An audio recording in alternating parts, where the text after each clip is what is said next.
지난 주말 토요일 한 남성이 스쿠터를 타고 브루클린과 퀸즈를 돌며 권총을 난사해 한 명이 숨지고 3명이 중경상을 입었습니다. 뉴욕과 뉴저지주 일대에 집중호우가 내리면서 사망자가 발생한 가운데 뉴욕시에도 홍수경보가 내려졌습니다. 뉴욕시가 난민 수용시설의 경비를 위해 사설 경비회사 고용을 추진 중인 것으로 드러났습니다. 음식 배달 업체들이 배달 노동자들의 최저임금 인상과 관련 뉴욕시에 소송을 제기했습니다. 이상은 TKC 뉴스데스크 오늘의 주요 소식입니다.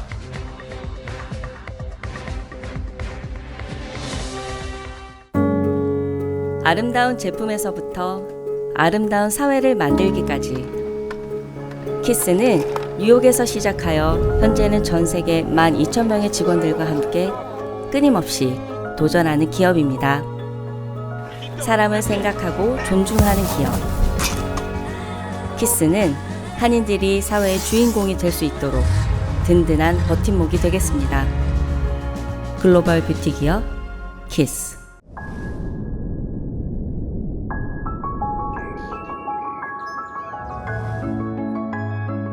특급 호텔에 사는 것과 같은 특별한 라이프 서비스. 365일 24시간 언제나 가까운 메디컬 서비스. 운동과 휴식, 그리고 열린 소통의 공간. VL 루이스트로 당신을 초대합니다. 문의 전화 1811-9996. 시청자 여러분 안녕하십니까? 7월 10일 월요일 TKC 뉴스데스크 시작합니다. 첫 번째 소식입니다. 지난 주말 8일 25세 남성이 스쿠터를 타고 브루클린과 퀸즈를 돌면서 권총을 무차별 난사해 한 명이 숨지고 또 3명이 중경상을 입는 참사가 발생했습니다. 뉴욕시경은 지난 8일 토요일 오전 25세 남성 토마스 아브레유가 스쿠터를 타고 2시간 동안 브루클린과 퀸즈를 돌아다니며 5곳에서 무작위로 총기를 난사했다고 밝혔습니다. 아브레유는 오전 11시 10분 브루클린 이스트 뉴욕에서 처음으로 권총을 난사한 데 이어 브루클린 애쉬포드 애비뉴와 알링턴 애비뉴 교차 지점에서 21세 남성에게 총격을 가했습니다. 그 뒤 아브레유는 스쿠터를 타고 퀸즈로 넘어와 11시 17분 퀸즈 자메이카 애비뉴와 108스트리트 앞길에서 87세 남성에게 총격을 가했고 이 남성은 자메이카 병원으로 후송됐지만 결국 목숨을 잃었습니다. 아브레유는 자메이카 애비뉴에서 또다시 행인들에게 총격을 가한 뒤 11시 35분 퀸즈 힐사이드 애비뉴와 126스트릿에서 44세 남성에게 총격을 가했고 이 남성은 현재 목숨이 위독한 상태입니다. 곧이어 1분 뒤 63세 남성에게 한 번 더 총을 쏜 것으로 드러났습니다. 경찰은 총격 신고를 받고 아브레유 추격에 나서 오후 1시 10분 퀸즈 자메이카의 한 거리에서 아브레유를 체포해 반자동 권총 등을 증거로 압수했습니다. 아브레유의 범행은 불특정 다수를 대상으로 묻지마 총격을 가했다는 점에서 충격을 주고 있으며 경찰이 약 2시간 동안 총기를 난사하는 용의자를 체포하지 못한 것도 큰 문제로 지적되고 있습니다. 어제 저녁부터 뉴욕과 뉴저지주 일대에 집중호우가 내리면서 사망자가 발생한 가운데 뉴욕시에도 홍수경보가 내려졌습니다. 어제 많은 비가 내리면서 팰리쉐이드 파크웨이 일부 도로가 물에 잠기고 산사태가 발생해 한 명이 목숨을 잃었습니다. 이에 따라 국립기상청은 어제 맨해튼과 퀸즈, 브롱스 지역에도 홍수 경보를 발효했습니다. 뉴욕시는 오늘 웹사이트를 통해 저지대에 있거나 배수가 잘 되지 않는 곳에 머물 경우 혹은 강가에 위치해 있는 경우 홍수의 위험이 있을 수 있어 대피할 것을 권고했습니다. 오렌지 카운티에서도 30대 중반 여성이 반려견과 함께 집에서 대피하던 중 실종되는 사건이 발생하면서 캐시 호컬 뉴욕 주지사는 오렌지 카운티와 중부 온타리오 카운티에 비상사태를 선포했습니다. 호컬 주지사는 최대 7인치의 폭우가 내려 돌발성 홍수로 생명을 위협하는 상황이 발생했다며 어제 오후 9시 30분까지 13,000채의 주택이 정전을 겪었다고 밝혔습니다. 뉴욕주는 어제부터 웨체스터 카운티를 포함해 최소 5개 카운티에 있는 고속도로를 폐쇄한 상태입니다. 호컬 주지사는 재난에 대비해 최신 정보를 얻을 수 있도록 지역 일기예보를 수시로 확인할 것을 당부했으며 국토안보부와 비상운영센터 등이 비상사태에 대응할 준비를 하고 있다고 전했습니다. 한편 기상 악화로 트라이스테이트 지역의 항공편들이 대거 지연 취소되고 있어 이용객들의 불편을 초래하고 있습니다. 뉴욕시가 난민 수용 시설의 경비를 위해 사설 경비회사 고용을 추진 중인 것으로 드러나 거센 반발이 예상됩니다. 뉴욕시 내 12개 난민 수용시설 등을 관리하는 뉴욕시 헬스플러스 하스피탈은 지난 7일 5만 명 이상의 난민 안전을 위해 사설 경비회사를 고용하기로 했다며 공개 입찰을 선언했습니다. 현재 뉴욕시는 난민들의 숙식을 위해 하루에 800만 달러 이상의 예산을 지출하고 있으며 사설 경비회사를 고용하면 비용은 더욱 늘어날 것으로 예상됩니다. 이 같은 사설 경비회사 고용 방침에 대해 뉴욕시 경찰노조는 경찰이 초과 근무 등 업무 압박으로 난민 수용시설 보호에 인력이 부족한 것은 사실이지만 갱단이 섞여 있는 난민들의 보호에 비무장 상태의 경비회사를 고용하는 것은 매우 위험한 일이라고 비판했습니다. 뉴욕시는 사설 경비회사 입찰 제안서에서 뉴욕에 정착하는 망명 신청자는 물론 난민 업무 담당자들의 안전을 보장하는 것이 주 업무며 179개 이상의 수용시설을 담당하게 될 것이라고 밝혔습니다.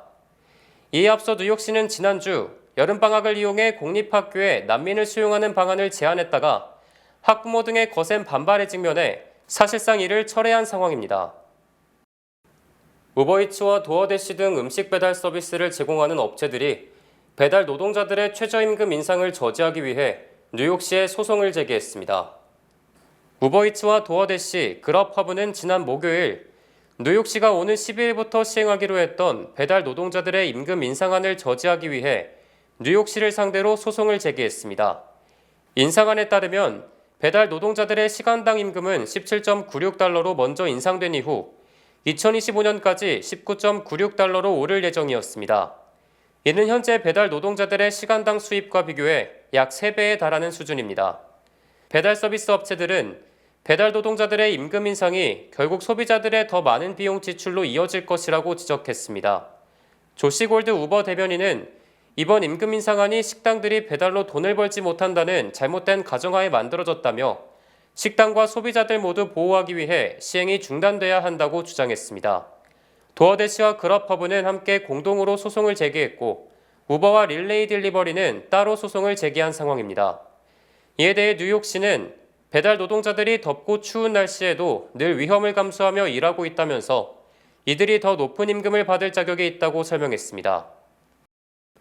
코넬 대학교 등 미국 대학들이 아메리카 원주민으로부터 강제로 빼앗은 땅 위에 세워졌다는 비판과 함께 배상 요구를 받고 있다고 워싱턴 포스트가 보도했습니다.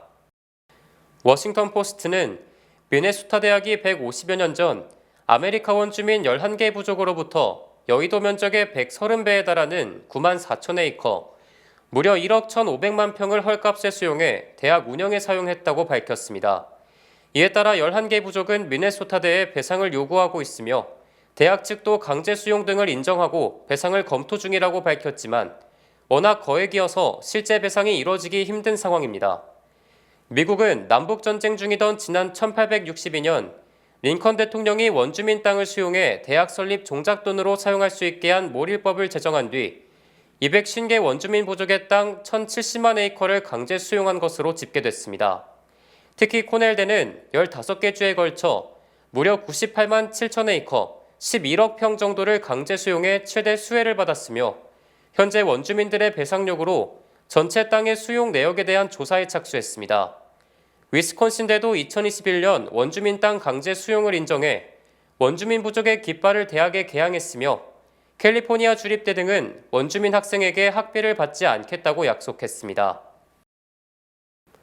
메타가 트위터 대항마로 내놓은 새로운 소셜미디어 스레드의 가입자 수가 서비스 출시 일주일도 안 돼 1억 명을 넘어섰습니다. 메타가 새로 내놓은 소셜미디어 스레드가 서비스 출시 일주일도 안 돼 가입자 수 1억 명을 넘긴 것으로 집계됐습니다.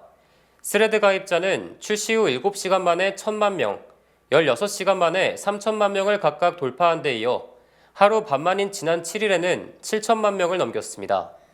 마크 저커버그 메타 최고 경영자는 7천만 명 돌파 소식을 전하며 우리 예상을 훨씬 뛰어넘는다고 언급했습니다. 스레드의 가입자 1억 명 달성 속도는 지금까지 나온 앱 가운데 가장 빠른 것으로 나타났습니다. 스레드는 500자 이내의 짧은 글로 소통하는 텍스트 기반 플랫폼으로 트위터와 비슷한 형태와 기능을 갖추고 있어 출시 전부터 트위터의 대안으로 주목받았습니다. 메타의 인기 플랫폼 인스타그램을 기반으로 구축돼 인스타그램 계정만 있으면 쉽게 로그인할 수 있다는 점도 단시간에 덩치를 불린 원동력이 된 것으로 분석됩니다. 인천공항이 사전 등록한 안면인식 정보로 출국 절차를 빠르게 밟을 수 있는 스마트 패스 서비스를 도입할 예정이라고 밝혔습니다. 인천국제공항공사는 어제 여권과 탑승권을 꺼낼 필요 없이 사전 등록한 안면인식 정보로 출국 절차를 빠르게 밟을 수 있는 스마트 패스 서비스를 도입한다고 밝혔습니다. 공사는 이달 말 서비스 도입에 앞서 오는 10일부터 안면인식 정보를 등록받기로 했습니다. 서비스 이용을 원하는 승객은 인천공항 스마트 패스 애플리케이션을 설치하고 여권 정보를 등록한 뒤 안내에 따라 카메라로 얼굴을 촬영하게 됩니다. 서비스 개시 후 탑승권을 앱에 등록해두면 출국장과 탑승구에서 여권이나 탑승권을 제시하지 않아도 본인 확인을 받고 출국할 수 있습니다. 출국장에서는 안면인식 정보를 사전에 등록한 승객을 위한 전용 출구 이용도 가능합니다. 다만 법무부 출국 심사 때는 지금처럼 여권을 꺼내 수속을 밟아야 합니다. 공사는 스마트 패스 서비스로 여객 편의가 크게 개선되고 공항 보안 강화에도 큰 도움이 될 것으로 기대했습니다. 국제항공운송협회는 생체인식 출국 서비스를 도입했을 때 체크인에 걸리는 시간이 10%, 탑승은 약 40%가량 감소하는 것으로 보고 있습니다.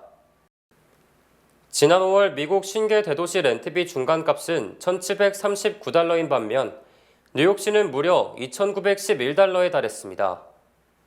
부동산 정보업체 리얼터.com은 지난 5월 신계 대도시 렌트비 중간값이 스튜디오는 $1,463, 원베드룸은 $1,628, 투베드룸은 $1,923며 스튜디오에서 투베드룸까지의 렌트비 중간값은 $1,739라고 발표했습니다. 이는 지난해 같은 기간보다 0.5% 소폭 하락한 것이며 스튜디오는 2%, 원베드룸은 0.4% 각각 올랐고 투베드룸만 0.5% 하락한 것으로 나타났습니다. 특히 뉴욕시와 뉴악, 저지시티 등 뉴욕시 메트로폴리탄 지역의 스튜디오에서 투베드룸까지의 렌트비 중간값은 $2,911로 전국 평균의 1.7배에 달했습니다. 전국에서 렌트비가 가장 비싼 지역은 캘리포니아주 산호세로 $3,347에 달했고 2위는 역시 캘리포니아주 샌디에고로 $2,966, 뉴욕시는 3위를 기록했습니다. 또 렌트비 중간값 4위는 샌프란시스코로 $2,844, 5위는 로스앤젤레스로 $2,833, 6위는 보스턴으로 $2,832를 기록했습니다. 이외에도 마이애미는 $2,341, 캘리포니아주 리버사이드 $2,302, 워싱턴 DC $2,214로 조사됐습니다. 인플레이션이 둔화되고 있지만 마지막 고비를 넘기기가 가장 힘들 것이라고 월스트리트저널이 전망했습니다. 월스트리트저널은 오는 12일 노동부가 발표할 6월 소비자 물가지수가 1년 전보다 3.1% 오를 것으로 전망했으며 이는 2년 내 가장 낮은 수치로 5월 4%보다 상승폭을 크게 줄인 것입니다. 또 식료품과 에너지를 제외한 근원 소비자 물가지수도 5% 올라 18개월 만에 최저치를 찍을 것으로 예상됩니다.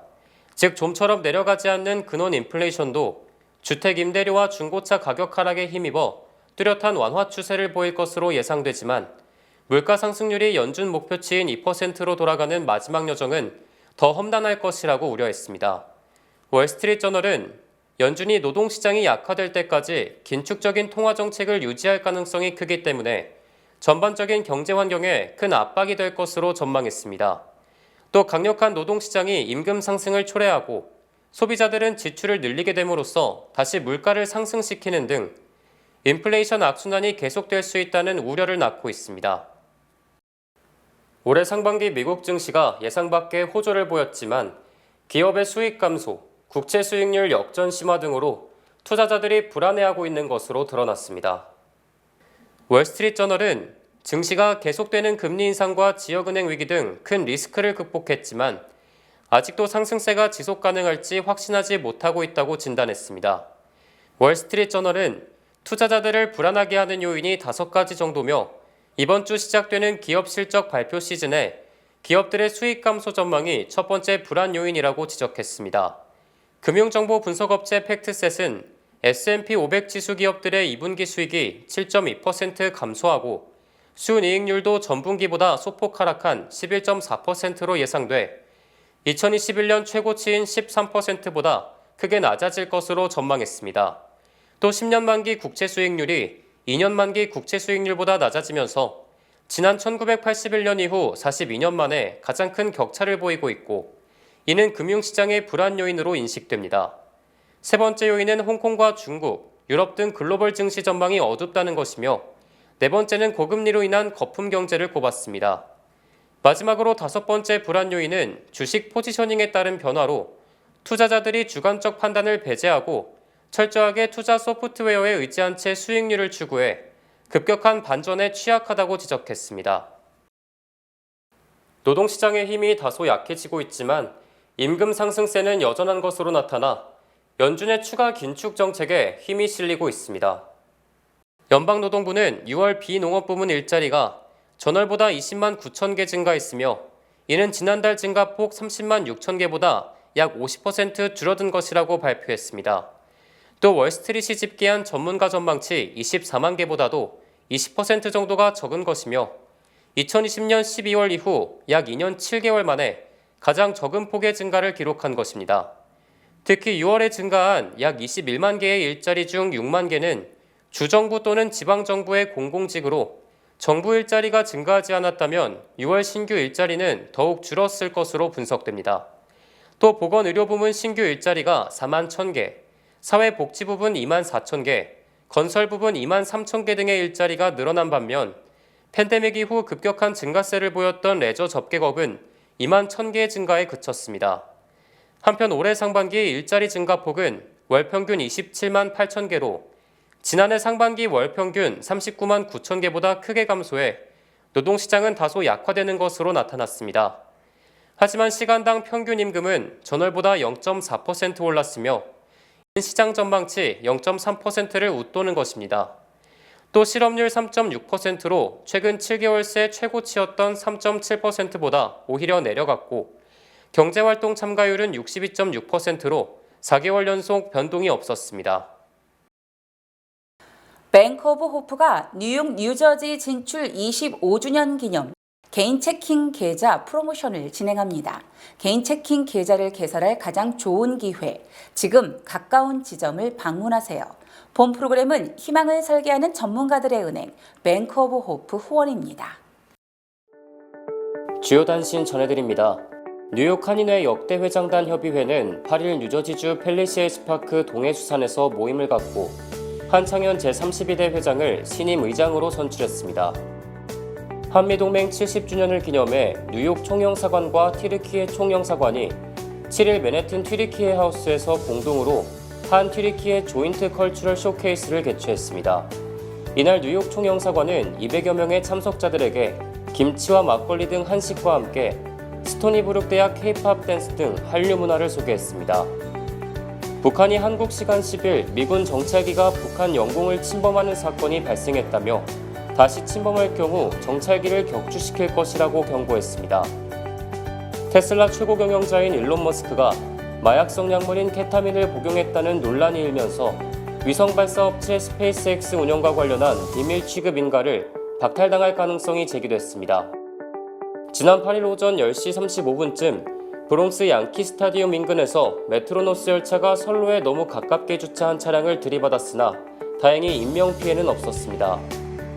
어젯밤 11시 15분쯤 맨해튼 어퍼 이스트 사이드 85 스트릿에서 고급 콘도 15층에서 남성 한 명이 추락해 목숨을 잃었습니다.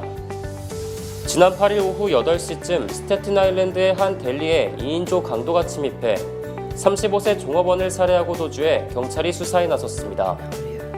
파워볼이 34회 연속 당첨자가 나오지 않음에 따라 오늘 밤 잭팟 당첨금이 6억 5천만 달러로 내일 밤 추첨하는 메가밀리언의 잭팟 당첨금도 4억 8천만 달러로 각각 치솟았습니다.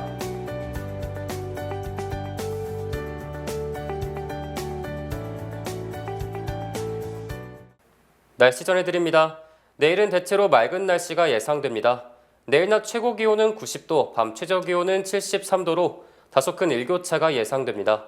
내일 아침 해 뜨는 시간은 오전 5시 32분, 해지는 시간은 오후 8시 29분 되겠습니다. 이어서 주간 날씨와 세계 날씨 보내드립니다.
(7월 10일) 월요일 뉴스데스크 마칩니다. 시청해주신 여러분 고맙습니다.